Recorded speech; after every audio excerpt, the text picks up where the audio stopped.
સહજાત્મ સ્વરૂપ પરમ ગુરુ શ્રી મરણ હરણ તારણ તરણ વિશ્વધારણ અઘહરે તે ઋષભદેવ પરમેશ પદ રાયચંદ વંદન કરે શ્રી રાજચંદ્ર પ્રભુ ચરણ કમળ મામુકો મુજ મસ્તક ભાવે ભક્તિ નહીં હું ચૂકું આ કળી કાળમાં મોક્ષ માર્ગ ભૂલાયો અવિરોધપણે કરી તમે પ્રગટ સમજાવ્યો અવિરોધપણે કરી તમે પ્રગટ સમજાવ્યો. વૈશાખ સુદ ત્રીજ અખાત્રીજના પારણા ભગવાન ઋષભનાથનું એક વર્ષની તપશ્ચર્યા ઉપવાસ પછી પારણું થાય છે અને શ્રી શ્રેયાંશ કુમાર આ પારણાનો લાભ લે છે શેરડીના રસથી. બ્રહ્મચારીજીએ પ્રજ્ઞાવબોધના ઋષભનાથ ભગવાનનું ચરિત્ર વર્ણવેલું છે લંબાણપૂર્વક, પૂર્વભોથી શરૂ કરીને નિર્વાણ પધાર્યા ત્યાં સુધીનું. સાથે ભરત ચક્રવર્તી, બાહુબલી, આ શ્રેયાંશ કુમારને કેમ આવો લાભ મળ્યો એ બધું આવી જાય છે. પ્રજ્ઞાવબોધનો પાઠ છે 103 શ્રી ઋષભ જિનેશ્વર ભાગ 5મો. એમાં પાના નંબર 589 ઉપર આ શ્રેયાંશ કુમાર કેવી રીતે આ ઉત્કૃષ્ટ નિમિત્ત બને છે ભગવાનને પારણું કરવાનું એ કથા જોઈએ અને પછી શ્રેયાંશ કુમારના અને ઋષભનાથ ભગવાનના પૂર્વભવો કે આવો લાભ, આવો કારણ કાર્યનો સંબંધ કેવી રીતે થાય છે એ પણ જોઈએ. ઉગ્ર તપે એ ગાથાથી. ઉગ્ર તપે પ્રભુ ઉભા ઉભા સહે પરિશહ ભારે રે મન પર્યય સંયમતી ઉપજે ગર્વ ન તેથી લગારે રે. શાસ્ત્રમાં એમ વાત આવે છે કે તીર્થંકર ભગવાનને જન્મથી જ 3 જ્ઞાન હોય, મતિ જ્ઞાન, શ્રુત જ્ઞાન અને અવધિ જ્ઞાન, અને સંયમ અંગીકાર કરે એટલે મન પ્રયોગ જ્ઞાન પ્રગટે. અહીં એ જ વાત છે કે ઉગ્ર તપે પ્રભુ ઉભા ઉભા સહે પરિશ ભારે રે. 22 પ્રકારના પરિશ, અનુકૂળ અને પ્રતિકૂળ. સહે મન પર્યાય સંયમથી ઉપજે ગર્વ ન તેથી લગારે રે. રૂપી પદાર્થના બધા ભાવો જાણવા અથવા તો અરૂપી પદાર્થના બધા પદાર્થો જાણવા, એમાં આત્માની નિર્મળતા સાથે સંબંધ છે. ઇન્દ્રિયોની મદદ વગર જો રૂપી પદાર્થનું જ્ઞાન થાય એને અવધિ જ્ઞાન કહેવાય, અને સામેવાળાના મનના ભાવ જાણવા આ તો અરૂપી વાત.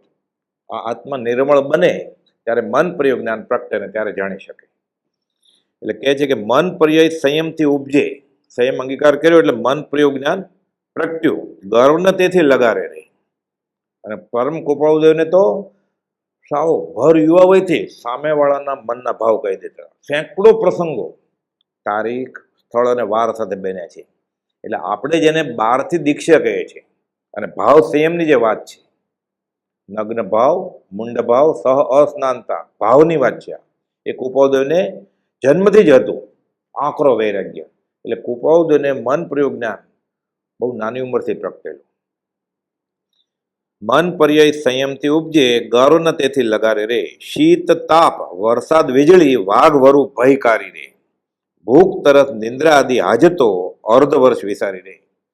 કૌશકમાં ઉભા છે 6 મહિના. એટલે શીત તાપ વરસાદ વીજળી વાઘ વરુ ભયકારી, ભૂખ તરસ નિંદ્રા આ બધી હાજતો બધું જાણે યંત્રને ચાવી દઈ દીધી હોય ને ઊભું રહી જાય એવી રીતે અર્ધ વર્ષ વિસારી રહે. ઉગ્ર તપ સામાન્ય મુમુક્ષુ સાધકે તો આહાર વિહાર ને નિહારને નિમિત્ત રહેવાનું છે, પણ જ્ઞાની પછી ઉચ્ચ દશાએ પહોંચી જાય પછી આ બધું સંકોચી નાખે. ભૂખ તરસ તો બરોબર, નિંદ્રા આદિ હાજત હોય, ઊંઘ કરે જ નહીં. 12.5 વર્ષ સુધી ભગવાનમાં આવે પછી સૂતા જ નથી. કૃપાળુદેવ ઘણીવાર આખી રાત બોધ આપતા. આ કાળમાં બનેલી હકીકત પૂજ્ય બ્રહ્મચારીજી 21, 22, 23 કલાક જાગ્રત હોય. દર્શનાવણીય કર્મ ઘડતા જાય. નિંદ્રા પણ એક દર્શનાવણીય કર્મનો ભાગ છે, એ પણ ધીરે ધીરે નાશ થતી જાય. સર્વઘાતીની પ્રકૃતિનો જ ઘાત કરી નાખે. એટલે નિંદ્રા વિજયી એમ કહેવાય. કે આજે નિંદ્રા આદિ હાજતો અર્ધ વર્ષ વિસારી રહે, મટકું જ ના મારે. પછી ચિંતવે દીવો તેલે તરુ જળથી પોષાય રે. આ કાયા આહારે ચાલે ભિક્ષા શુદ્ધિ સહાય રે. પછી એમ જ વિચારે છે ઉદયને યોગે તૃષા વેદની અને ક્ષુધા વેદન્ય કર્મ વેદનીય કર્મ છે, સાથે મોહની ન હોય તો જ્ઞાનીને નડતા નથી. એટલે કે જે દીવો તેલથી જ બળે અને ઝાડ જળથી પોષાય. જળ ન મળે, પાણી ન મળે તો ઝાડ સુકાઈ જાય, એમ તેલ ન હોય તો દીવો બુજાઈ જાય. એમાં શરીર પૂતગલની કાયા પૂતગલથી જ ટકે. એટલે કે જે તો આ કાયા આહારે ચાલે છે, સમજાય એવું છે. આ ભિક્ષા શુદ્ધિ સહાય રે, એટલે જો સૂઝતો આહાર મળે અને કાયા ટકે તો સ્વ પર કલ્યાણમાં હિતકારી થાય. એ માટે વસ્તીમાં ફરવું જોઈએ. સાધુને પોતાનું ઘર હોય નહીં, રસોડું હોય નહીં કાંઈ, અને પોતાના ઘરે તો જવાનું જ ન હોય, ભીખું માગીને જ ખાવાનું. ઉદય પ્રયોગે મળે તો મળે, ન મળે તો સહેજે તપ, મળ્યું તો સંયમના યોગથી દેહ પ્રવર્તના, બંને રીતે લાભ. એટલે કે જે તે માટે વસ્તીમાં ફરવું, એક વખત મધ્યાહને રે. એક જ વાર ગોપાઉદેવે 7 મુનિઓને કહેલું કે ભગવાન મહાવીરની આજ્ઞા છે કે સર્વસંગ પરિત્યાગી એવા સાધુને ફક્ત એક જ વાર આહાર ગ્રહણ કરવાનો. આ તો ઋષિનાથ ભગવાનથી ચાલ્યું આવે છે. કહે છે કે તે માટે વસ્તીમાં ફરવું, એક વખત મધ્યાહને રહે. મધ્યાહન થાય ત્યારે ફક્ત એક વખત ગોચરે જવું એમ. દોષ રહિત ભિક્ષાના પામું તો તપ થશે ધ્યાને. મળે તોય ભલે, ન મળે તોય ભલે. જો મળશે ભિક્ષા તો અંગીકાર કરશે સૃષ્ટ આહાર, અને આ કાયાનો કૃશ કરીને બધા કર્મો ખપાવી દેશે અને સ્વ પર કલ્યાણ કરશે. નહીં મળે તો સહેજે તપ થશે, ધ્યાનમાં વયા જશે. હું તો હજી ખેંચું તપ તો એ કાયા ચાલે તેવી રે, કે હું તો આ ખેંચી શકું એમ છું. સંગણ મજબૂત છે, તીર્થંકર નામ કર્મ લઈને જન્મ્યા છે, પણ મુનિ માર્ગ તણી રીતિને હવે પ્રગટવા દેવી રે. પણ બીજા મુનિઓ બધાનું સંગણ કે સરખું ન હોય, અને સર્વ મુનિઓ આ પ્રમાણે ન આચરી શકે. 6 મહિના પછી વરસ ભૂખ્યા ન રહી શકે તો. એટલે કહે છે કે પણ મુનિ માર્ગ તણી રીતિને હવે પ્રગટવા દેવી રે. પૂર્વાશ્રમમાં તો વ્યવહારે શરૂ કરાવ્યો, અસી મસી ને ખેતી. હવે અહીંયા મુનિ માર્ગની રીતિને દાખલ કરવા માટે કે હું મધ્યાહને એક વખત ગોચરીએ જાઉં, એટલે એ પ્રમાણે માર્ગ ચાલે અને શરીર ટકાવીને સ્વ પર કલ્યાણ સાધે મુનિઓ. એટલે મુનિ માર્ગ તણી રીતિને હવે પ્રગટવા દેવી છે મારે. શરીર સાધન તપનું ટકતું મુનિજનનું આહાર રે. શરીર તો આહારથી જ ટકવાનું છે. મન મક્કમ છે, ખાવાની ઈચ્છા નથી, પણ જ્યાં સુધી દેહ છે ત્યાં સુધી એનો કસ કાઢી લેવાનો છે. પણ કસ કેવી રીતે કાઢો? આયુષ્કર્મ સુધી એને ખવડાવવું પડે. એટલે કહે છે શરીર સાધન તપનું ટકતું મુનિજનનું આહાર રે. તપથી ઇન્દ્રિય જય, પછી તપે કરે એટલે ઇન્દ્રિય જય થાય, મન કાબુમાં આવે અને કશાય કાબુમાં આવે. પછી સમતા મોક્ષ એ જ આધારે રે. એટલે બધા પગથિયા છે. એટલે શરૂઆતમાં બાહ્ય ત્યાગ પણ ઉપકારી છે. ધીરે ધીરે બાહ્ય ત્યાગ પછી સ્વાદનો ત્યાગ કરે, પછી 5 ઇન્દ્રિયોને સંયમમાં રાખે, પછી મન કાબુમાં આવે, પછી છેલ્લે કશાય જીતાય અને મૂળ આત્મધર્મ અકશાય થાય. એ રીતે પ્રગટે. સીધો જ લાંઘણ કરવા માંડે પછી અતોભ્રષ્ટ એ પણ વ્યાજબી નહીં. એટલે મુનિજનની રીતિ હવે પ્રગટાવે છે. મૌનપણે ભિક્ષાર્થે વિચરે, પ્રતિમા યોગ તજીને રે. પહેલા તો બધી પડીમાં લીધી હતી, હવે છોડીને હવે મૌનપણે ભિક્ષાર્થે વિચરે છે. એટલે બોલતા નથી કાંઈ, એમ જ વિચરે. ઉદયના યોગે જો મળવાનું હોય તો મળે, લાભ અંતરાય કર્મ હોય ને ન લાભે ગોચરી તોય વાંધો નથી, કે એટલા કર્મ ખપે છે. મળે છે તો સંયમ સાધન માટે આ શરીર ટકાવશે. જગ ઉપકારક ઋષભ જિનેશ્વર, સમિતિ યોગ સજીને રે. એટલે મન વચન અને કાયાની ગુપ્તિ, આ 3 ગુપ્તિ અને 5 સમિતિ, ઇરિયા સમિતિ, ભાષા સમિતિ, એષણા સમિતિ, આ સમિતિ યોગ સજીને 8 પ્રવચન માતા છે. આ પ્રમાણે સજીને જગ ઉપકારક ઋષભનાથ ભગવાન ભિક્ષાર્થે વિચરે છે. ઉદય પ્રયોગે વિચરે છે, પણ ભિક્ષા ગોચરી લાભતી નથી. નગરજનો નમીને બોલાવે, સ્વીકારો મહેમાની રે. પધારો પધારો ઓળખે છે બધા. પૂર્વાશ્રમમાં જે વ્યવહારિક ઉપકાર કરેલો એ વિસર્યા નથી. એટલે કે પધારો મહેમાન ગતિ કરે છે. અમઘર પગલા જરૂર કરો પ્રભુ, પ્રીતિ રીતિ પીછાની રે. આ ઋષિનાથ ભગવાન તો આદિનાથ પહેલા તીર્થંકર, એટલે આગળથી પેઢી દર પેઢી ધર્મ આવતો હોય તો ખબર હોય કે જૈન સાધુને કે આ ભિક્ષુને કે સર્વસંગ પરિત્યાગી સંયમીને ગોચરી પાણી કેવી રીતે વળાવવું, આ વસ્તુથી અજાણ છે લોકો. એટલે મહેમાની તો કરે છે. અમઘર પગલા જરૂર કરો, આપે બહુ ઉપકાર કર્યા છે, રત્ન ભેટ લ્યો મારી રે. રાજકુમાર અને પછી રાજા, તો આને તો આવી બધી ભેટ ધરવી પડે ને. રોટલી કે ભાત કે દાળ એવું થોડું અપાય. એટલે કહે છે રત્ન ભેટલ્યો મારી રે, વસ્ત્ર વાહનો અનેક ધરતા, કપડા લત્તા આપે છે, ઘરેણા વાહનો, વળી કન્યા દે સારી રે. ખુશ થઈ જાય કે આ મારી કન્યા ગ્રહણ કરો તમે અને અમને બળભાગી કરો. માળા પાન સોપારી આપે, પાકી કેરી દેતા રે. ખાવાનું છેલ્લે જે રીતે મહાત્મ્ય હોય આ બધું વસ્તુનું ચેત અચેત પરિગ્રહ એટલે કન્યા આપે છે, અચેત પરિગ્રહમાં વાહનો આપે છે, ઘરેણા આપે છે, મોતી માળા, એ ખાવાનું તો પાન સોપારી આપે. ભગવાનને ક્યાં વ્યસન છે જ હવે. પાકી કેરી દેતા રે. ભગવાન તો શુષ્ટ આહાર જ લે, પણ મહાત્મ્ય કે સાદું અપાય, ગુવારનું શાક અપાય રાંધેલું. એટલે કહે છે પાકી કારી દેતા રે. શા અપરાધ અમારા દેખો, બોલો નહીં ને નહીં લેતા રે. કે અમારી કઈ ભૂલ થઈ હોય તો અમને માફ કરો. અમારો ગુનો કયો છે કે તમે બોલતાય નથી અને અમે આપીએ કે લેતાય નથી. ભગવાન તો મૌન પણ વિચરે છે. મૂળમાં તો મૂન ધાતુ પરથી મૌન શબ્દ છે, આત્મામાં સમાઈ ગયા હોય એટલે મુન મુનિ, આત્મજ્ઞાન તે મુનિ પણ. અને ન બોલવું એ મૌન. દ્રવ્યને ભાવે ભગવાન બોલતા જ નથી અને કઈ લેતાય નથી. અકલ્પે જાણી કશું ન લેતા. આ ચેત વસ્તુનો આહાર તો જૈન સાધુ ગ્રહણ કરે નહીં, પાકી કેરી કેવી રીતે લે? એમાંય પછી એ ફળ ફળાદી હોય, એ શુષ્ટ આહાર હોય પણ સાથે છાલ હોય, ગોટલા હોય, એવું લે નહીં ભગવાન. અકલ્પ જાણી કશું ન લેતા, ઘર ઘર નિત્ય ફરતા રે. વિચરે ઉદય પ્રયોગ સ્વરૂપમાં સ્થિત. બીજા માસ 6 ભૂખે વીત્યા, ગજપુર પછી વિચરતા રે. આવી રીતે 6 મહિના તો કૌશગમાં ઉભા હતા, ટાટ તડકો સહન કર્યો. બીજા 6 મહિના ગોચરી માટે બધે ફર્યા મૌન પડે. ગોચરી લાગતી નથી. આ રીતે 12 મહિના થઈ ગયા અને શુષ્ટ આહાર કલ્પેવો આહાર મળતો નથી. બીજા માસ 6 ભૂખે વીત્યા, ગજપુર પછી વિચરતા રે. ફરતા ફરતા ફરતા ગજપુર નામનું એક ગામ આવે છે. બાહુબલીના સૂત સોમપ્રભ એટલે બાહુબલીના દીકરા. બાહુબલી કોણ? ઋષિનાથ ભગવાનના પુત્ર. અને બાહુબલીના પુત્ર એવા સોમપ્રભ રાજ્ય કરે તે પૂરે રે. આ ગજપુરના રાજા એ સોમપ્રભ, બાહુબલીના પુત્ર. તે રાત્રે શ્રેયાંશ કુમારે સ્વપ્ન દીઠા શુભ ઉરે રે. અને આ સોમપ્રભ રાજાના પુત્ર શ્રેયાંશ કુમાર, એણે ઊંઘમાં રાત્રે સપના જોયા, શુભ સપના. એટલે સંકેત મળ્યો કે ભાવિમાં ક્યાંક સારા જોગ બાજવાના છે. પ્રભાતમાં તો પ્રભુ પધાર્યા, લોક મળી વિનવતા રે. હવે આ ગજપુર આવ્યા એટલે ત્યાંના લોકોએ બધા વિનવણી કરવા લાગ્યા, અમારા ઘરે પગલા કરો, ઘરેણા મોતી હાર આ બધું લ્યો. પણ કોઈ એમ પૂછતા નથી કે અમે જમવાનો એટલે સુસ્તો આહાર આપે, કેમ કે એ રીતથી અજાણ છે લોકો. પ્રભાતમાં તો પ્રભુ પધાર્યા, લોક મળી વિનવતા રે. કોલાહલનું કારણ જાણી કુમાર દર્શન કરતા રે. આ શ્રેયાંશ કુમાર બેઠા છે ઝરૂખે. અવાજ કેનો આવે છે? જોવે છે ઝરૂખામાં, દર્શન કરે છે કે આ મુનિ પધારી રહ્યા છે. પ્રભાતમાં તો પ્રભુ પધાર્યા, લોક મળી, અને બધા લોકો હાથ જોડીને ઊભા છે, વિનવણી કરે છે, અમારા ઘેર પગલા કરો, અમારા ઘેર પગલા કરો.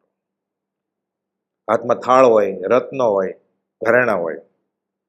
ગ્રંથાભ્યાસે બુદ્ધિ જેવી જાતે સ્મૃતિ જાગે રે. શાસ્ત્રો વાંચીને જેવી બુદ્ધિ થઈ છે એવી જ બુદ્ધિ જાતિ સ્મરણ જ્ઞાન થાય ત્યારે સહેજે સહેજે. ગોપાલદેવના કિસ્સામાં આવે છે ને, 7 વર્ષે બાવળના ઝાડ ઉપર ચડ્યા, અમીચંદ બાપાનો દેહ એ ચિત્તા ખડકેલી એ બળે છે. એટલે પછી શું થાય છે કે જાણે હમણાંનું જ બધું છે. જાતિ જ્ઞાન વધે. બ્રહ્મચારી લખે છે વધ્યું જ્ઞાન જળપૂર. વૈરાગ્યની ધારાથી આ બાજુ વૈરાગ્યની ધારા હોય, આ બાજુ જ્ઞાન ધારા, પછી પૂર આવે. એવી રીતે ગ્રંથ અભ્યાસે બુદ્ધિ જેવી જાતિ સ્મૃતિ જાગે રહે. એટલે ઘણા બધા શાસ્ત્રો વાંચીને જે જ્ઞાન હોય એ જાતિ સ્મૃતિ જ્ઞાનથી આંખ સામે બધું દેખાય. એવું આ શ્રેયાંશ કુમારને થાય છે. એટલે પૂર્વના સંસ્કાર તો ખરા જ, એમાં નિમિત્ત મળ્યું. ભગવાન ઋષભનાથ આ મુનિના વેશે આવે છે અને ઝરૂખામાંથી જોઈએ છે કે આ શું છે બધું. ગ્રંથ અભ્યાસે બુદ્ધિ જેવી જાતિ સ્મૃતિ જાગે રે. શ્રીમતી વજ્રજંગ આદિ ભવ આભવ જેવા લાગે રે. એટલે ભગવાન ઋષભનાથ અને શ્રેયાંશ કુમારના ભવ્ય ભવના સંબંધો છે. જાતિ સ્મૃતિ જ્ઞાનથી હાથમાં પડેલા આમળાની જેમ બધું દેખાય છે. એમ કૃપાઉદયને 900 ભવ દેખાયેલા, અને પછી તો જુનાગઢનો કિલ્લો જોયો ઓર વધેલા. અને 128મા પત્રમાં લખ્યું છે કે બધું જ દેખાય છે. અંતર્જ્ઞાનથી સ્મરણ કરતા એવો કોઈ કાળ જણાતો નથી, સાંભળતો નથી, એટલે જાણે બધા ભવનું જ્ઞાન થઈ ગયું. એમ અહીંયા શ્રીમતી વજ્રજંગ આદિ ભવો આ ભવ જેવા લાગે છે. બધું હમણાં જ બની ગયું એવું. એટલે શ્રેયાંશ કુમારને પૂર્વના સંસ્કાર ત્યાગ વૈરાગ અને આ ઉત્કૃષ્ટ નિમિત્તથી આ કારણકારીનો સંબંધ હોય, આ નિમિત્ત મળ્યું કે આ ભવ જેમ બધા ભવો દેખાવા લાગ્યા. અને પછી એ પારણું કરાવે છે. એ કેવી રીતે પારણું કરાવે છે એ પહેલાં આપણે એ જોઈએ કે આ બધા ભવો કેવી રીતે દેખાણા. એટલે આ બધા ભવો છે, નવ નવ ભવની સગાઈ છે. શરૂ તો થાય છે નિર્નામિકાના ભવથી, આગળ વધતા વધતા વધતા દેવલોક, પછી રાજકુમાર રાજકુમારી થાય, દેવી થાય, એમ ફરતા ફરતા ફરતા પછી મનુષ્યનો ભવ મળે છે. અને શ્રેયાંશ કુમાર ભગવાન ઋષભનાથને કેવી રીતે પારણું કરાવે છે એ આપણે જોઈએ નિર્નામિકાના ભવથી. મોક્ષમાળા પ્રવેશિકામાં બ્રહ્મચારીજીએ લંબાણપૂર્વક આ નિર્નામિકાનું સ્વરૂપ ટેક્યું છે. અને પૂર્ણ જ્ઞાની કેવળી કેવો બોધ આપે છે. અને નિર્નામિકા આગળ વધતા વધતા વધતા વધતા પછી ક્યાં પહોંચે છે આપણે જોઈએ. મોક્ષમાળા પ્રવેશિકામાં શિક્ષાપટ 24મો છે. નિર્નામિકાએ સાંભળેલું સંસારનું સ્વરૂપ, ભાગ પહેલો. ધાતકી ખંડના વિદેહ ક્ષેત્રમાં નંદી નામે એક ગામ હતું. ત્યાં એક નિર્ધન વણિક રહેતો હતો, ગરીબ. માંડ માંડ આજીવિકા જેટલું તે કમાતો. એમાં જોગાનું જોગ, જ્યારે તકલીફ પડવાની હોય ત્યારે એક સાથે પડે. એટલે શું થયું, ઉપરા ઉપરી 7 કન્યાઓ તેને થઈ. તેમને ઉછેરવાની અને પરણાવવાની ચિંતામાં ને ચિંતામાં તે મગ્ન રહેતો. એવામાં તેની સ્ત્રીને ગર્ભ રહ્યો. તે જાણી તેને વિચાર કર્યો કે જો આ વખતે પણ પુત્રી જન્મે તો મારા ઘેરથી નાસી છોડું. એ મોટી કરવાની, પરણાવવા માટે કરિયાવર ભેગો કરવાનો, દાવરી આપવાની. એટલે કે હવે જો પુત્રી જન્મે તો મારે ઘેરથી નાસી જ છૂટું. કર્મયોગે પુત્રીનો જ જન્મ થયો. એ સાંભળી તે રાતોરાત નાસી છૂટ્યો અને નિયમ કરેલો મનમાં કે હવે જો પુત્રી આવે તો હવે કંઈ સહન નહીં થાય આ દુઃખ. બિચારી બાયના દુઃખનો પાર ન રહ્યો. પહેલાંય ગરીબ જ હતા, એમાં 7 છોકરી, એમાં ગર્ભ રહ્યો, એ પણ પુત્રી રૂપે જન્મ્યો. તે બધાનું કારણ નવી જન્મેલી પુત્રી જાણી તેના ઉપર તે અભાવ રાખતી અને તેનું નામ જ ન પાડ્યું. ત્યાંનું નામ જ નથી પાડ્યું. નિર્નામિકા, નામ વગરની, અનામિકા એમ. નિર્નામિકા નામે તે ઉછરીને મોટી થઈ. ક્લેશે વાસી તે કુટુંબમાં નિર્નામિકાએ એક સવારે મોદક માટે હઠ લીધી. એક બાજુ દુષ્કાળ, એમાં અધિક મહિનો, કે ને ગ્રહણ ટાણે સાપ નીકળે. ગ્રહણમાં ઘરની બહાર જવાય નહીં અને સાપ ઘરમાં નીકળે તો હવે જવું ક્યાં, એવું થયું. આ છોકરી હઠ પકડેથી મારે લાડવો ખાવો છે. ક્લેશે વાસી તે કુટુંબમાં નિર્નામિકાએ એક સવારે મોદક માટે હઠ પકડી. તેને તેની માએ મોદકને બદલે માર મારી છાની રાખી અને કહ્યું કે જંગલમાં જઈને લાકડાનો ભારો લાવી તો જ આજે ખાવાનું મળશે. લાડવો તો ઠીક, ખાવાનું નહીં મળે. ત્યાં જંગલમાં લાકડાનો ભારો લાવ, એનો પૈસો ઉપજશે, પણ તને ખાવાનું મળશે. લાડવાની ક્યાં વાત કરે છે? એને કરીને મારી અને ધમકાવીને કાઢી. નહીં તો આખો દાડો તારે ભૂખે કાઢવો પડશે. લાડવો ક્યાં સાદો ખોરાકે નહીં મળે. એ સાંભળી તે દોડી લઈ અને લાકડા વીણવા જંગલમાં ગઈ. ઉચકાય તેટલા સૂકા લાકડાનો ભારો કરી માથે લઈ ગામ તરફ આવતી હતી. તેવામાં લોકોને સારા કપડાં અને ઘરેણાં પહેરી હાથમાં પૂજાની સામગ્રી લઈ પર્વત ઉપર ચડતા તેને જોયા. બધા ટોળે ટોળા બધા ઊંધી દિશામાં જાય છે પર્વત ઉપર. નવા કપડાં, ઘરેણાં, બધા આનંદમાં છે. આ તો મોટો લાકડાનો ભારો, સૂકા લાકડા માથે આવે છે. એક જણને તેને પૂછ્યું કે આટલા બધા આજે પર્વત ઉપર કેમ જાય છે? કઈ ઉત્સવ છે? નવા કપડાં, ઘરેણાં?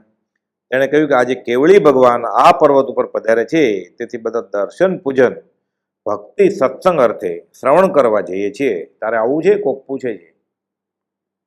ઘણા બધા કર્મો હોય ને, પછી અહીંયા સુધી આવી જાય, પછી ક્યાંક બદલે એવું થાય. પાકે પહેલા, પછી બદલે. સદભાગ્યે તેને પણ દર્શન કરવાનું મન થયું. મંદ કશાયનો ઉદય હોય ત્યારે વ્યવહારિક તકલીફ હોય ત્યારે પછી સત્સંગ, દર્શન, સમાગમની ઈચ્છા થાય. ના, મારે નથી આવું, એવું થાય. અનંતાનુબંધી કર્મ હોય, જુગુપ્સા ઉપજે.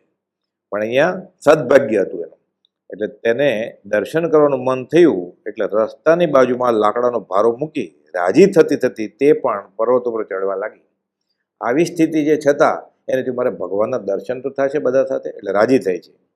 દૂરથી દેવ, મનુષ્ય, પશુ પક્ષીની સભા જોઈ તે બહુ આશ્ચર્ય પામી કે આ શું છે?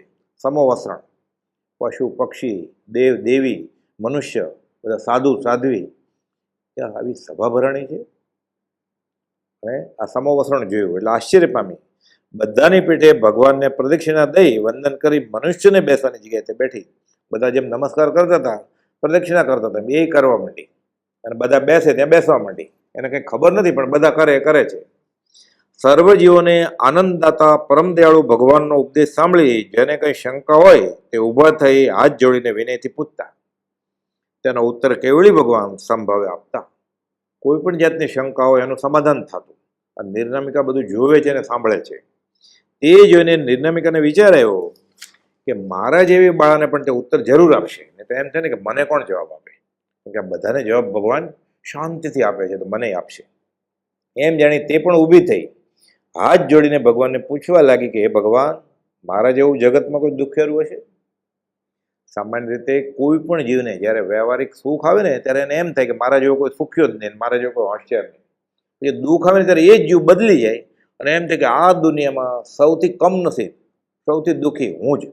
ત્યારે એવું લાગે, નાસીપાસ થઈ જાય, તળી આવીને બેસી જાય. પછી એ ભગવાન, મારા જેવું જગતમાં કોઈ દુખિયારું હશે? કેવળી ભગવંતે તે દુઃખી બાળાને સવિસ્તર ઉત્તર નીચે પ્રમાણે આપ્યો. આ બ્રહ્મચારીજીએ રોચક રીતે કથા લખી છે. હે બાલિકા, તારાથી પણ અધિક દુખિયા જેઓ જગતમાં બહુ છે તેનું વર્ણન સાંભળ. એટલે મુખ્ય બોધ શું છે કે ઉદય આવેલા કર્મોને સંભાવથી સહન કરવા. કોઈ કર્મો સુખ કે દુઃખ સદા ટકતા નથી. એટલે સુખ સમયમાં છકી ન જવું, દુઃખમાં હિંમત ના હારવી. સુખ દુઃખ સદા ટકતા નથી, એ નીતિ ઉરેણા અજ્ઞાનીનો બોધ છે. એટલે શાંતિથી જો સહન કરે તો યથાકાળે એ કર્મ જાય. અને અશાંતિ આર્તધ્યાન કરે, રોકકળ કરે, ઓય બાપા કરે, તો જે કર્મ 6 મહિને પૂરું થવાનું હોય 6 વર્ષે જ ના થાય, ઉલટું વધારે બાંધે. ઘણીવાર અશુભનું બંધ પડે, નિકાચિત થઈ જાય. એટલે ભગવાન વર્ણન કરે છે કે અહીંથી નીચે 7 રજુ પ્રમાણ નરકના આવાસો છે. તે અત્યંત ગરમી ને અત્યંત ટાઢ હોય છે. લોઢાનો પર્વત ત્યાં મૂકીએ તો તે ગરમીથી પાણી જેવો પ્રવાહી થઈ વહેવા લાગે. એટલી ગરમી હોય, શીશુ કેમ ગરમ કરીએ, લોખંડ ધાતુ રસ થઈ જાય. આખો લોખંડનો પર્વત મૂકીએ, એ નારકીની ગરમી એટલી છે કે આખો પર્વત પાણી થઈને વહેવા લાગે. એટલી ગરમ ત્યાંની ભૂમિ છે. છેલ્લી નરક ભૂમિમાં ઠંડી એટલી બધી છે કે તેઓ લોખંડી પર્વત ત્યાં મૂકતા જ ફાટી જાય, રેતી જેવો થઈ જાય. બહુ ઠંડી હોય ને તો તૂટી જાય, તિરાડ પડે, રેતી જેવો ભૂકો થઈ જાય લોખંડના પર્વત. એટલી ઠંડી છે અને એટલી ગરમી છે ઉષ્ણ નરક અને શીત નરકમાં. પૂર્વના પાપને લીધે જીવોને ત્યાં દેહ ધારણ કરવો પડે છે. જીવ મરી ન જાય ક્યાં ત્યાં, એવું લાંબુ આયુષ્ય હોય. મરી જાય તો સારું, વેદના સહન જ ન કરવી પડે.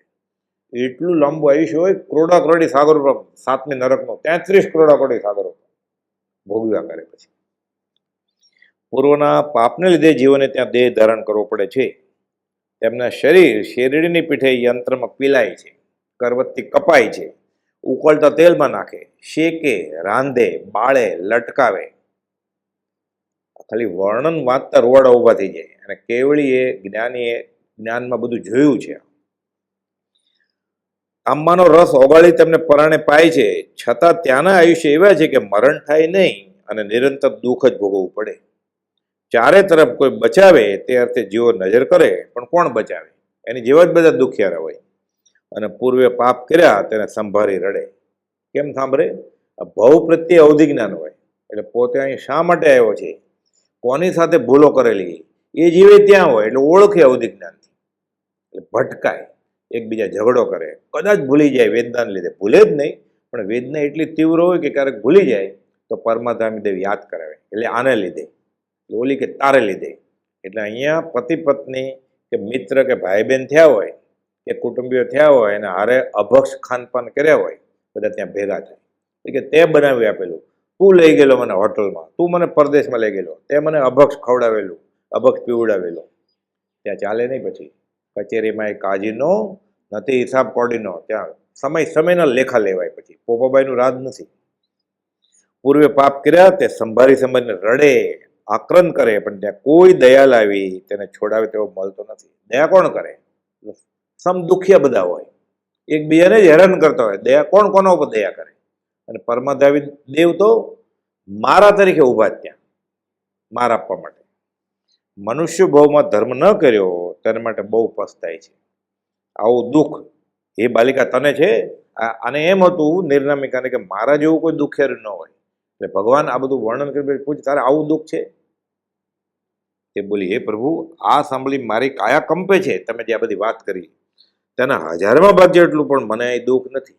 ગોપાલદેવે ભગવાને કહેલું ને કે ક્યાં રામનું દુઃખ, ક્યાં પાંડવનું દુઃખ અને ક્યાં ગસ ચૂકવાનું દુઃખ, તમે શું રોદણા રોવો છો? એટલે આર્ત ધ્યાન કરવાની મનાય છે. ઉદય આવેલા કર્મો બીજા કોઈનો દોષ નથી, પોતાનો દોષ છે. અમે કર્મ બાંધ્યા છે, અમારો દોષ છે. સંભાવથી ભોગવે તો જ દૂર થાય. ગોપાલદેવે 339માં પત્રમાં મથાળે લખ્યું, કોઈનો દોષ નથી, અમે કર્મ બાંધ્યા છે, અમારો દોષ છે. ભોગવી જ છૂટકો. આપણે જે કર્મો કર્યા હોય એ બીજો કોઈ ભોગવી લે અથવા દેવ દેવીની મદદથી બદલી જાય એવું છે જ નહીં. આ સિદ્ધાંત છે. આ નિયમ જ આ સૃષ્ટિનો પ્રવર્તક છે. ગોપાલદેવ મોક્ષમાળાના શિક્ષાપટ 101માં સ્મૃતિમાં રાખવા જેવા મહાવાક્યો, એનું પહેલું વાક્ય આ છે કે એક ભેદે નિયમ એ જગતનો પ્રવર્તક છે. કયો નિયમ? કર્મો કરેલા આપણે ભૂતકાળમાં જન્મો લઈ, એ કર્મનું ફળ ભોગવ્યા વિણ માર્ગ એકે છે નહીં. તો કરવું શું? કાંઈ ન થાય. સંભાવ સિવાય કોઈ ઉપાય નથી. ઉપશમ એ જ ઉપાય છે.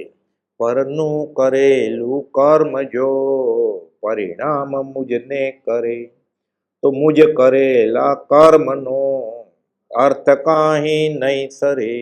બીજા મારા કર્મ લઈ લે, દેવ દેવી, માદળિયું, દીવાબત્તી, ધૂપ અગરબત્તી, મંત્ર તંત્ર, એવું છે જ નહીં. વચનામૃત 15માં બીજી કડી છે પદમાં કે મંત્ર તંત્ર ઔષધ નહીં, જેથી પાપ પલાય, વિતરાગ વાણી વિના અવરનો કોઈ ઉપાય.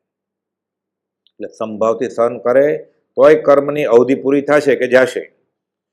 આર્ત ધ્યાન કરશે તો પણ જાશે, સાથે આત્મા દંડિત થશે અને એ કર્મ ફરી ઉદયમાં આવશે. ત્યારે અત્યારે જે કર્મ ભોગવતા દુઃખ થાય છે એના કરતાં વધારે જ દુઃખ પડશે. પછી કોણ બચાવશે? પ્રભુજી કહેતા, કોણ ભોગવશે? કોણ કરશે? તારો ભા પોતાને જ ભોગવવું પડે.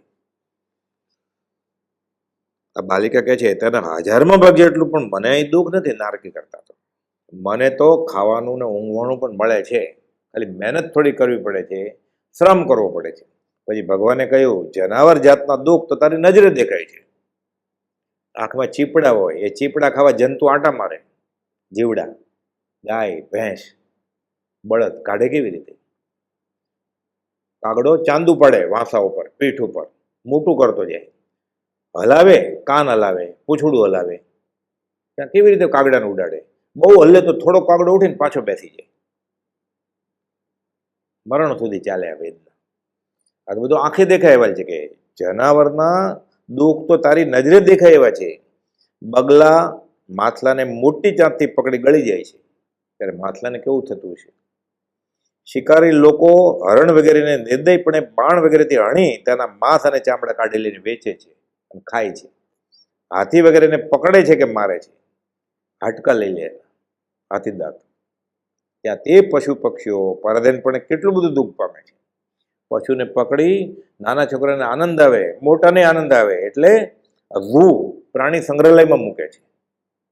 હરણના બચ્ચા, સિંહના બચ્ચા, હાથીના બચ્ચા. કોઈ માણસના બચ્ચા મૂકે તો કે નાના બાળકો કેવા લાગે છે, અને પછી હાથી, સિંહ, વાઘ બધા જોવા આવે તો હજુ એને વિચાર જ નથી આવતો. બધા જીવો, સર્વ જીવ છે સિદ્ધ સમ. વારા પછી વારો, આજે તારો કાલે મારો, આ વિચાર નથી આવતો. હાથી વગેરેને પકડે છે, મારે છે, ત્યાં તે પશુ પક્ષીઓ પરાધીનપણે કેટલું દુઃખ પામે છે. પોપટને પકડી લઈને પિંજરામાં પૂરે, સોનાના પિંજરામાં. સોનાનું મહાત્મ્ય મનુષ્યને છે, એને છે. કૂતરાને પકડી કારમાં ફેરવે, લાંબી કારમાં ફેરવે, મર્સિડીઝ, BMW, એને રોલ્સ રોયનું મહાત્મ્ય છે. એને શેરીમાં એકલું ફરવું છે. આ જીવ વિચારતો નથી. પછી એને કોઈ નહીં પૂરે, એને પાંજરામાં નહીં નાખે, કોઈ એને નહીં વિંધે, એને શેકશે, તળશે નહીં. પછી પરાધીનપણે કેટલું બધું દુઃખ પામે છે. ગાય, ભેંસ, બળદ, ઘેંટા વગેરે આખી જિંદગી કેદ કરવાની પેટે પરવશ રહે છે. એવું દુઃખ તને છે? એ સાંભળી ફરીથી નિર્નામિકા બોલી કે, હે ભગવાન, મને આ બધા દુઃખી છે એમ જણાતું નહોતું. તમે બોધ આપ્યો, હવે ખબર પડી. આપના પ્રતાપે હવે કીડી મકોડી, પશુ પક્ષી, જળમાં રહેતા જીવો, ઈંડા વગેરે બહુ દુઃખી છે એમ સમજાય છે. તેમના કોઈ સગાઈ નથી, તેમની દયા કોણ ખાય? મને તો અહીંયા કોઈક લઈ આવ્યું બીજા, નહોતા ઓળખતા એ, ચાલો ભગવાનના દર્શન. એને કોણ લઈ જાય? એને સાંત્વન આપનાર કોઈ નથી. ભલે દુઃખ રહે, ખાલી સાંત્વન આપનાર કોઈ સાંભળનાર નથી. કેવળી ભગવાને કહ્યું, હે બાલા, મનુષ્યમાં પણ કેટલાક આંધળા, કેટલાક બહેરા, કેટલાક ઠૂઠા, કેટલાક રોગી, કેટલાક ચોર, કેટલાક તોફાની અને કેટલાક અશક્ત મનુષ્ય હોય છે. કોઈને તો લોકો અડતા પણ નથી. અનટચેબલ, અસ્પૃશ્ય. લેપ્રસી થાય, રક્તપિત્ત થાય, કોણ અડે? કોરોના થાય, પતિ પત્ની, ભાઈ બહેન, મા બાપ અને સંતાન. એમ્બ્યુલન્સ વાળા ડ્રાઈવરને ને આ ભાઈ વોર્ડ બોયને કહેતા, નર્સને કહેતા, તમે લઈ જાઓ, અમે નહીં આવીએ સાથે. જે થાય એ જીવતા આવશે તો પછી ઘરે મળશું, નહીં તો અંતિમ ક્રિયા કરી નાખવા. લોકો પોટલું બાંધીને ગંગા નદીમાં પધરાવી દેતા. આ તો બધું રેકોર્ડ થયેલું છે આ કાળમાં, હમણાં બનેલી ઘટના. કોઈ કોઈનું નથી, કોઈ કોઈનું નથી. લોકો અડતા પણ નથી. કોઈની વાણી સાંભળવી પણ ગમતી નથી. કોઈના તરફ લોકો તિરસ્કારની દ્રષ્ટિથી જુએ છે. કોઈને ફાંસીને લાકડે પણ ઝટકાવી મારી નાખે છે. આવા દુઃખ તો તને નથી ને? ના, આવા દુઃખ નથી. હું તો બહુ સુખી છું. એ બાળા બોલી, હે ભગવાન, આવા દુઃખો પણ દુનિયામાં છે, એનું મને બિલકુલ ભાન નહોતું. મને પોતાને જે દુઃખ પડે છે તેવું કોઈને જગતમાં ન હોય હું તો માનતી હતી. આપે મારી દ્રષ્ટિ વિશાળ બનાવી, આંખ ખોલી અને આખા વિશ્વ તરફ નજર કરતા શીખ્યું કે આપનો પરમ ઉપકાર છે એમ હું માનું છું. હવે એને ખબર પડી કે મારે આર્તજાન કરાય નહીં, મારે જે થોડું ઘણું દુઃખ છે સંભાવથી સહન કરવાનું છે અને કર્તવ્ય શું છે એ જાણી લેવું જરૂરી છે. વળી કેવળી ભગવંતે કહ્યું, એ બાળા, જેઓ સારા કામ કરી પુણ્ય બાંધે છે અને દેવલોકમાં દેવ તરીકે ઉત્પન્ન થાય છે, ત્યાં પણ બાહ્ય ઇન્દ્રિય સુખોની અનુકૂળતા છતાં રાગ, દ્વેષ, મોહ, અજ્ઞાન આદિ ભાવોથી જેઓ દુઃખી દુઃખી જ રહ્યા કરે છે. પોતાના કરતા વિશેષ સમૃદ્ધિવાળો દેવ જોતા પોતાને દુઃખ લાગે છે. દેવગતિમાં જાય ત્યાંય એટલે ઈર્ષ્યા, અદેખાય અને સરખામણી શરૂ થાય. અહીંયા જેમ દેરાણી જેઠાણી, સાસુ વહુને થાય કે એકબીજાની ઈર્ષ્યા આવે, દેવલોકમાં એ જ છે. સાથે લઈને ગયા છે ને સંસ્કાર. એક દેવને બીજા દેવને આધીન રહેવું પડે છે.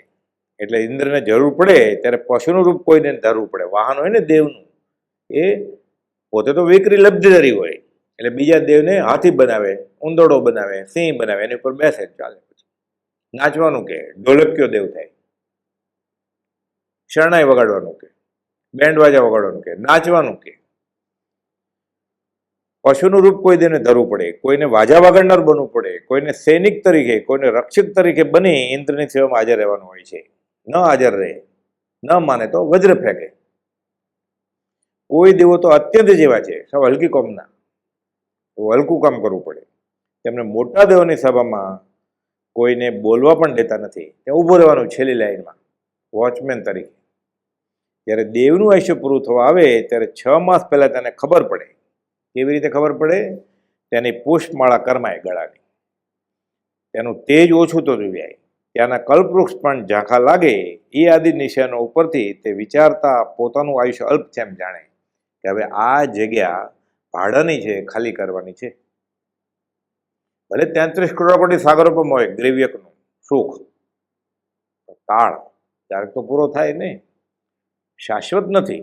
આ દેહ, આ જીવ જેણે કર્મ કરેલા છે અને જે ખપાવ્યા નથી બધા કર્મ, એનો અશાશ્વત વાસ છે.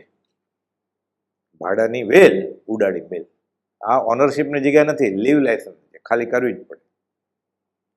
ક્યાં ઉત્પન્ન થવું થશે તે પણ જાણવાની તેમના શક્તિ હોય છે. અવધિજ્ઞાનથી દેખાય કે હવે અહીંયા થવાનું જવાનું છે, કૂતરામાં, બિલાડામાં, ગધેડામાં. તેથી ગર્ભ જેવી ગંદી જગ્યામાં 9 માસ કેમ રહેવાશે? માનો મનુષ્ય પણ થવાનો હોય તો દેખાય કે આ જગ્યાએ હવે હું ઊંધા માથે 9 મહિના લટકીશ. આગળ 1-1.5 લીટરની મૂત્રાશયની કોથળી અને પાછળ વિષ્ટા, વચમાં બેસે આજી. કેટલો દિવસ? 1 દિવસ, 2 દિવસ, 1 મહિનો, 2 મહિના, 9 મહિના. આ જગ્યામાં 9 માસ કેમ રહેવા છે? તેની જોરણામાં ને જોરણામાં અત્યંત દુઃખી બને છે. નરકના જીવો જેવું માનસિક દુઃખ તે આખરે અનુભવે છે. આગળથી દેખાય કે અહીંયા જવાનું છે અને આ જગ્યા સુખની ખાલી કરવાની છે. આમ સંસાર રાગ દ્વેષથી ભરેલો છે. એટલે સંસાર રાગ દ્વેષથી ભરેલો છે. રાગ દ્વેષ જ એનું કારણ છે. જન્મ જરા ને મૃત્યુ મુખ્ય દુઃખના હેતુ કારણ તેના બે કયા રાગ દ્વેષ અણહેતુ, વગર મફતનો રાગ દ્વેષ કરે છે અને રાગ દ્વેષ જાય તો જીવ છૂટે. તેનું ફળ આત્મિક અશાંતિ છે. તેથી વિચારવંત પુરુષો સર્વકર્મનો ક્ષય કરી ફરી જન્મવું જ ન પડે તેવી દશા પામવા પ્રયત્ન કરે છે. નિર્ણાયક બોલી, હે ભગવાન, એવું તે હું શું કરું કે મારે હવે આ સંસારના દુઃખ ભોગવવા જ ન પડે? હવે રસ જાગ્યો, નિર્વેદ અને સંવેદ પ્રગટ્યો કે એવું કંઈ હું કરું કે ફરી મારે દુઃખી જ ન થવું પડે? એવું સુખ મને મળે કે પછી પાછું સુખ વયું ન જાય. પશ્ચાત દુઃખ તે સુખ નહીં, જીસે સુખ અંતર દુઃખ બસે, શું સુખ બી દુઃખરૂપ એ જીવને સમજાતું નથી. એટલે શું કરે છે? કૂતરાની જેમ હાડકું લાવી ચાવે છે, ત્યારે ખારો ખારો સ્વાદ આવે છે લોહીનો. પછી તાળવું છોલાઈ જાય ત્યારે ખબર પડે છે કે આ મારા તાળવાનું લોહી છે. આ પોતે ભોગવાઈ જાય પછી ખબર પડે છે કે આ ભોગમાં સુખ નથી. નિર્નામિકા બોલી, હે ભગવાન, એવું તો હું શું કરું કે મારે હવે આ સંસારનું દુઃખ ભોગવવા જ ના પડે? કેવળી ભગવાન બોલ્યા, હે ધર્મેચ્છક બાલા, જિજ્ઞાસા જાગી છે ને? ધર્મનું આરાધન સંસાર વૃક્ષના મૂળ છેદી દે છે. સાચા દેવ, સાચા ગુરુ અને સાચા ધર્મની શ્રદ્ધા એ ધર્મનો પાયો છે. સતદેવ, સદધર્મ અને સદગુરુ. સદદેવ કુપાવદેવ, સદગુરુ પ્રભુશ્રીજી અને સદધર્મ વચનામૃતમાં બતાવ્યો છે. સજ આત્મ સ્વરૂપ પરમ ગુરુ આ ગુરુ, પરમ ગુરુ નિર્ગન સર્વજ્ઞ દેવ આ દેવ, અને ધર્મ વચનામૃતમાં છે. તો કુપાલદેવ શું કહ્યું છે? વિતરાગનો કહેલો પરમ શાંત રસમય ધર્મ. કુપાલદેવ જિનેશ્વરના માર્ગથી એક પણ વાત ઓછી અધિકી કરી નથી. અમારે એમ કરીને અધોગતિ નથી જવું. ખુલાસો કર્યો છે, મૂળ માર્ગ સાંભળો જીનનો, એ જ વાત છે. એટલે આ શ્રદ્ધા આવે કુપાલદેવની, કુપાલદેવે માર્ગ બોધ્યો છે તેની, અને સંતના કહેવાથી મારે કુપાલદેવની આજ્ઞા માન્ય છે. સંકિત થઈ ગયું. દેવગુરુ ધર્મની શ્રદ્ધા, સાચા દેવ, સાચા ગુરુ અને સાચા ધર્મની શ્રદ્ધા એ ધર્મનો પાયો છે. સાચો ધર્મ સાંભળી તેની શ્રદ્ધા કરી પોતાની શક્તિ પ્રમાણે ધર્મને આરાધે એ સંસારના મૂળ જે રાગ દ્વેષ તેને ખોદે છે, ઉખેડી નાખે. પછી જે ક્રિયા થાય એ વ્યવહાર સંકિત સાથે થાય ને, એટલે છૂટવાનું કારણ પુણ્ય તો બંધાય.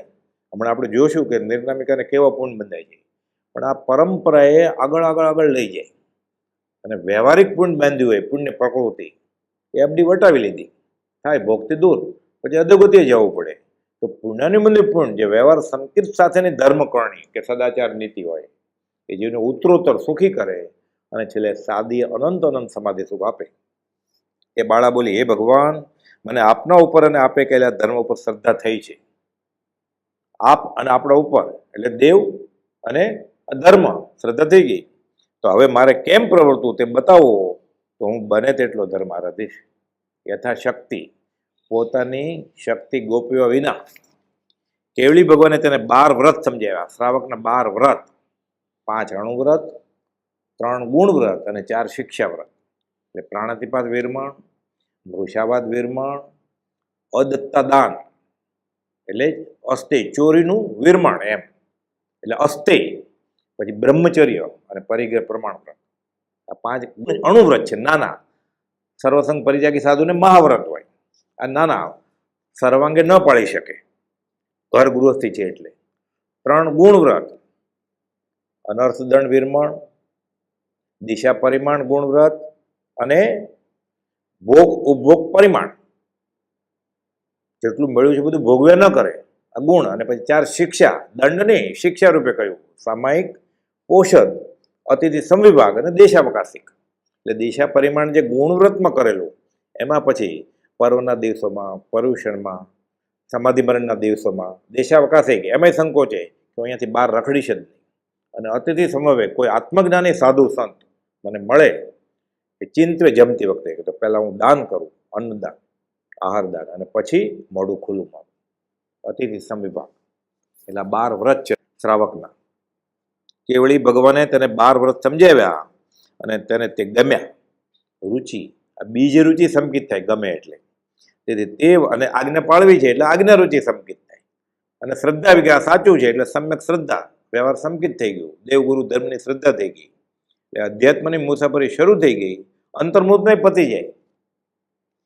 તેથી તે વ્રતો અંગીકાર કરી પોતાને ઘેર ગઈ અને ધર્મનું આરાધન કરવામાં જ તે ભવ કુમારિકા તરીકે તેણે ગાળ્યો. ઘર માંડ્યું નહીં, કુમારિકા તરીકે. આખરે અંછન કરી દેવગતિ પામી અને ઋષભદેવ ભગવાનનો જીવ લલિતાંગ દેવ હતો તેની પટ્ટ દેવી બની અને ધર્મના યથાર્થ ફળરૂપ મોક્ષ ગતિ ભવાંતરે પામશે. અહીં આવું લખી બ્રહ્મચારી આ પાઠ પૂરો કરે છે. હવે આપણે મૂળ વાત તો શું છે કે શ્રેયાંશ કુમાર અને ઋષભનાથ ભગવાન, એટલે ઋષભનાથ ભગવાનને વરવાનું અવસર શ્રેયાંશ કુમારને કેવી રીતે પ્રાપ્ત થયો અને વચમાં નિર્નામિકા યા દેવી થાય છે, આ શું સંબંધ છે એ આપણે હવે જોઈએ. નિર્નામિકા સંકિત સાથે દેહ છોડે છે અને દેવલોકમાં જાય છે. સ્વયંપ્રભા દેવી ત્યાં ઋષભનાથ ભગવાનનો જીવ લલિતાંગ દેવ તેની રાણી થાય છે. એટલે લલિતાંગ દેવ અને સ્વયંપ્રભા દેવી લાખો કરોડો વર્ષ સુખે નિર્ગમન કરે છે. જીવાનંદ વેદનો મિત્ર કેશવ, હવે આ એક રોચક કથા છે. બ્રહ્મચારીજીએ પ્રજ્ઞાવબોધમાં ઋષભનાથ ભગવાનના ચરિત્રમાં 3જા પાઠમાં લખી છે. 566મું પાનું, પ્રજ્ઞાવબોધ શ્રી ઋષભ જિનેશ્વર, પુષ્પ 101 અને ઋષભનાથ ભગવાનમાં આ 3જો ભાગ કે શીત પ્રતિષ્ઠિત પૂરમાજી સુવિધિ વૈદ્યને ઘેર જીવાનંદ નામથી જી શ્રીધર જન્મ ઉછેર. એટલે શ્રીધર દેવ અને સ્વયંપ્રભ દેવ, શ્રીધર દેવ એક શીત પ્રતિષ્ઠિત નગરમાં સુવિધિ નામના વૈદ્યને ઘેર જીવાનંદ નામના એના પુત્ર તરીકે ઉછરે છે. કોણ? શ્રીધર દેવનો જીવ. તે જ નગરમાં મિત્ર છે જી બીજા 5 વિચાર, બીજા 5 મિત્રો. આ બધા કોણ? બાહુબલી, ભરત ચક્રવર્તી, બ્રાહ્મી ને સુંદરી, આ 4. અને 5માં આજે સ્વયંપ્રભ દેવ હતા, એ કેશવ નામનો બ્રાહ્મણનગર પુત્ર તરીકે જન્મે છે. સુબુદ્ધિ મંત્રી પુત્ર છે જી મહિધર રાજકુમાર, ગુણાકર સુત શેઠનો જી પૂર્ણભદ્ર કુમાર, સાર્થવાનો પુત્ર છે જી છેલ્લો કેશવધાર. સ્વયંપ્રભ સુરજીવ છે જી ઈશ્વર શેઠ કુમાર. આ ઋષભનાથ ભગવાનના પૂર્વભરની વાત છે બધી, એટલે બ્રહ્મચારી આ બધું રોચક રીતે કહ્યું છે. અહીં આપણે મૂળમાં શ્રેયાંશ કુમાર ઋષભનાથ ભગવાનને કેવી રીતે વરાવે છે અને પૂર્વનું કયું નિમિત્ત હતું એ જોઈએ આપણે. હવે એક મુનિ ભિક્ષાર્થે આવ્યા છે. મુનિ ભિક્ષાર્થે આવ્યા જી કૃમિ કુષ્ઠ પીડિત, શરીરે કીડા પીડ્યા છે. હવે જો એ કીડા કાઢી નાખે કે ખંખેરે તો કીડા તરફડી મરી જાય. અને આ આત્મજ્ઞાની મુનિ છે એટલે પરીક્ષા સહન કરે છે. મહિધર જીવાનંદને જી કહે વૈદ્ય શિક્ષિત, કે જીવાનંદ તું તો વૈદ્ય જ છો, બીજા મિત્ર એને કહે છે. અને આ મુનિ ઉત્તમ પાત્ર છે, તમે દવાના જાણ છો. વેશ્યાસમ પૈસા વિનાજી લહોના ઓળખાણ રહે. એમ વેશ્યા અર્થ માટે જ કામ કરે છે, એમાં ડોક્ટર કે વૈદ્યરાજ તમે તો પૈસા આપશો તો તમે લેશો કે હાથમાં, નહીં તો નહીં લ્યો. એટલે પ્રવીણ વેદ, આ જીવાનંદ વેદ કહે છે કે જો તમે મદદ કરો તો હું મારી ફી નહીં લઉં, પણ મારે આમાં બધા ઔષધ જોઈએ એ તમે વ્યવસ્થા કરો, બધા મોંઘા ઔષધ છે. એટલે લક્ષ્યપાક આ ઔષધિજી મુનિને યોગ્ય ગણાય. જીવાનંદ વેદ કહે છે ચંદન ઉત્તમ જોઈએ જી રત્ન કામળી થા. એટલે લક્ષ્યપાક ઔષધિ લાવો, સાથે ચંદન લાવો અને રત્ન કામળી લાવો તો હું આ મુનિનો ઈલાજ કરવાની કોઈ ફી લઈશ નહીં. આ વસ્તુ મને આપી દો, લાવી દો તો આપણે જે કરીએ મુનિ ઉપચાર. વૃદ્ધ વણિક કને ગયાજી, આ બધા મિત્રો જાય છે એક વેપારી વેશ્ય પાસે. લાખની ચીજ છે, મૂલ્ય લઈ લેવા કહીજી, પૂછે પછી વણિક શા અર્થ લઈ આવજો. બધું આપે તો છે કે આ આટલા પૈસા છે એના, સહમત થયા બધા. એટલે જેની પાસે પૈસા છે, પૈસા કાઢવા તૈયાર છે, જેની પાસે કળા છે આ ઈલાજ કરવાની, આ જીવાનંદ વેદ એ કે હું મફત ટ્રીટમેન્ટ આપીશ. વણિક પૂછે છે કે આ બધું તમે લઈ જાઓ શા માટે આવું મોંઘું? કહે મહિધર કુમાર કે રોગી મુનિ કાજે લીધાજી વૈદ્ય મગાવે સા. કે અમારા એક વૈદ્યરાજ મિત્ર છે જીવાનંદ નામના, એણે આ બધી સામગ્રી મગાવી છે. વિશ્વ પામી તે વધેજી, અહો ધર્મ કરનાર યૌવન વય ક્યાં આપનું જી, ક્યાં ઉત્તમ વિચાર કે તમે આ ભર જુવાનિયા છો બધા, અને તમને આ વૈયાવતના ભાવ જગ્યા છે, મારે લાભ લેવો છે કે હું આ પૈસા નહીં લેવાના. એટલે લક્ષ્યપાક ઔષધિ, આ ચંદન રત્ન કામળી હું મફત આપીશ, મારે લાભ લેવો છે કે. મફત દીધી બંને ચીજોજી, ધર્મ મૂલ્ય ગણી સાર. એની કિંમત શું? ધર્મ મળ્યો, વૈયાવતનો લાભ મળ્યો, પરમપદ તે પામ્યો જી દીક્ષાગ્રહી ઉદાર. એ તો પરમપદ પામે છે. છ મિત્ર પછી આવ્યા જી વનમાં સાધુ સમક્ષ. આજે મુનિ આ કૃમિ કીડાઓથી ગ્રસ્ત છે એની પાસે વંદન કરીને પૂછતાજી પ્રભુ ચિકિત્સા લાખ કે અમારે તમારી વૈયવ જ કરવી છે, અમે આ રોગની ટ્રીટમેન્ટ જાણીએ છીએ, તમારી આજ્ઞા હોય તો અમે તમારો ઈલાજ કરીએ. વંદન કરીને પૂછતાજી પ્રભુ ચિકિત્સા લક્ષ. થશે વિઘ્ન શું ધર્મમાંજી પણ સેવા દ્યો સાર, કે તમે તો આત્મામાં લીન છો એટલે તમને એ રીતે અંતરાય પડશે, વિઘ્ન પડશે, પણ અમને તમારી સેવાના ભાવ છે, અમને આજ્ઞા આપો તો અમે તમારી ચિકિત્સા કરીએ. આજ્ઞા આપો તો અમે જી કરીએ આ ઉપચાર, અમે આ ઉપચારના જાણ છીએ, અમારી પાસે ઉપચારની સામગ્રી છે. મૌન મુનિની સંમતિજી ગણી લાવે મૃત ગાય. જીન કલ્પી વિહાર હોય ને એ હા ના પાડે નહીં, બોલે નહીં, એ ના નથી પાડતા, હાય નથી પાડતા, પણ હા નથી કહેતા, મૌન સેવે છે. એટલે મૌન એ એમ ઇંગ્લિશમાં કહેવત છે કે સાયલેન્સ ઇઝ હાફ કન્સર્ન, એટલે સંમતિ આપી દીધી ને. મૌન મુનિની સંમતિજી ગણી લાવે મૃત ગાય, એટલે મરેલી ગાયનું કલેવર લાવે છે. લક્ષ્યપાક તેલે કરીજી મર્દન તન પી જાય. મુનિને આખે શરીરે આ લક્ષ્યપાક તેલથી મર્દન કરે છે, એટલે શરીરે તેલ પી જાય છે, અને આ તેલ અંદર શરીરમાં જાય છે ને, આ ઉગ્ર તેલ છે, એટલે મુનિને મૂર્છા આવી જાય છે, કડક છે, એટલે બધા કીડા તરફડવા માંડ્યા અને બહાર આવવા માંડ્યા. આ મુનિના શરીરમાંથી બધા કીડા તરફડીને બહાર આવે છે જીવતા. ઉગ્ર તેલથી મુનિને જી મૂર્છા આવી જાય, ઉગ્ર રોગની ઔષધિજી એવી ઉગ્ર ભળાય. આકુળ કૃમિકુલ તેલથી જ ઉપર ઉઈ જાય, અંદર તેલ ગયું શરીરમાં એટલે બધા કીડા બહાર આવે છે બચવા માટે, એટલે મુનિનું શરીર છોડી દે છે. જેમ દરે જળ પેસતાજી કીડીઓ તો ઉભરાય. કાણા હોય જમીનમાં અને આપણે પાણી નાખીએ તો કીડી બધી બહાર આવે, એમાં શરીરમાં બધા કીડા અંદર છે, ફૂલી ખાય છે સાધુનું શરીર. આ તેલ નાખ્યું અંદર લક્ષ્યપાક, બધા કીડા બહાર આવે છે. રત હવે આ કીડા બહાર તરફડીને મરી જાય તો, એટલે જીવાનંદ વેદે સાથે રત્નકમળ મગાવ્યું છે. રત્નકમલે વીંટતાજી મુનિને જીવાનંદ, આખું રત્નકમલ વીંટી દીધું મુનિને. કૃમિ તેમાં પેસી ગયા, નહીં તો કીડા જમીન ઉપર પડે તો તરફડીને મરી જાય. એટલે રત્નકમળ એકદમ લીસું હોય, સુવાળું, એટલે કીડાને ગમે એમાં પેસી ગયા. લેવા સ્પર્શાનંદ રે બ્રહ્મચારી કહે છે કે સ્પર્શનો આનંદ એકેન્દ્રીય જીવોને એ રીતે અવ્યક્તપણે કામ વાસના હોય, સ્પર્શેન્દ્રિય જાગ્રત હોય, એટલે મૈથુન સંજ્ઞા ત્યાંય છે, નિગોદમય છે, એમ કેવલીય જ્ઞાનમાં જોયું છે. સંજ્ઞા એટલે મન સાથેની સંજ્ઞા નહીં, આ પ્રકારનો ગુણ, અવગુણ એમ. ધીમેથી લઈ કામળીજી ગાયની પાસે જાય છે. આ મૃત કલેવર લાવ્યા છે, આ બધા કીડાઓ રત્નકમળમાં છે, આ લીસા રત્નકમળમાં એ ગાયને ઢાંકે છે. એટલે શું થાય છે, બધા કીડા એ મૃત કલેવર છે ગાયનું, ત્યાં સાધુના શરીરમાં હતા, એ જ વસ્તુ ત્યાં મળે છે. હવે એ લોહી, સડેલું માંસ, એટલે સ્નાયુઓ, હાડકા મૃત કલેવરમાં મૂકેજી વીણી કૃમિ સમુદાય. આ બધા કીડા વીણીને એમાં નાખી દે છે, એટલે એકોય કીડો મરતો નથી, અને બધા કીડાઓ મરેલી ગાયના શરીરમાં જાય છે. ચંદન ચર્ચી મુનિનેજી દે થોડો આરામ. પછી આવું લક્ષ્યપાક તેલ નાખ્યું છે, આ કીડાય તરફડે તો સાધુને કેવી પીડા થાય, પછી આ ચંદન નાખે છે. વળી ફરી કાઢે બીજાજી માંસથી કૃમિ તમામ. પછી થોડી વાર સાધુને મૂર્છા ગઈ, થોડા પછી હોશમાં આવ્યા, એટલે ફરી વાર આવું લક્ષ્યપાક તેલ નાખે છે. એટલે જે શરૂઆતમાં ચામડીમાં જે પોલાણમાં હતા એ હવે બધા સ્નાયુમાં હતા, એ કીડા બહાર આવ્યા. ફરી વાર પાછું ચંદન નાખે છે અને સાધુને ટાઢક પહોંચાડે છે. ઓલા બધા કીડા જે નીકળ્યા સ્નાયુમાંથી એને ફરીવાર રત્ન કામળીમાં લઈને ગાયના કલેવરમાં નાખે છે. ત્રીજી વાર ફરીવાર તેલ નાખે છે લક્ષ્યપાક, એટલે હાડકાના પોલાણમાં જે ઘૂસી ગયેલા કીડા એ બધા બહાર આવે છે. એટલે એ રીતે સાધુના શરીરમાંથી બધા કૃમિઓ બહાર કાઢ્યા અને મૃત કલેવર જે ગાયનું હતું એમાં નાખ્યા, અને બાકી જે ચંદન વધ્યું થોડું આ મોંઘું અને આ રત્ન કંબળ એ વેચી દીધું, અને આ જે પૈસા આવ્યા એ તીર્થોદ્ધારક કાર્યમાં દેરાશ્રમમાં આપી દીધા. આ બધું કોણે કર્યું છે? આ જીવાનંદ વેદ, આ ઋષિનાથ ભગવાનનો જીવ છે. સાથે બીજા બધા જે છે એ બાહુબલી, ભરત ચક્રવર્તી, બ્રાહ્મીને સુંદરી, આ ચાર થયા, અને આ જીવાનંદ વેદ પાંચમા, અને છઠ્ઠા જે કેશવ જે છે આ શ્રેયાંશ કુમારનો જીવ છે.